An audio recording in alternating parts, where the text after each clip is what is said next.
Tahu rasanya ditinggal suami saat hamil, Nikita Mirzani siap bantu istri almarhum Sapri Pantun. Nikita Mirzani ikut mengantarkan jenazah komedian Sapri Pantun ke peristirahatan terakhirnya di TPU Ulu Jami, Kebayoran Lama, Jakarta Selatan pada Selasa 11 Mei 2021.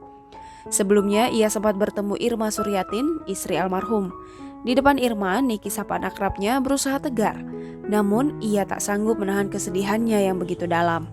Akhirnya air matanya pun pecah, ia menangis sesenggukan di depan Irma.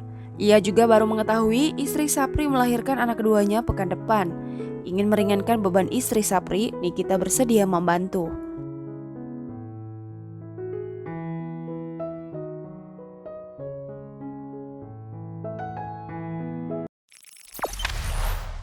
Jangan lupa subscribe, share, komen, dan like ya.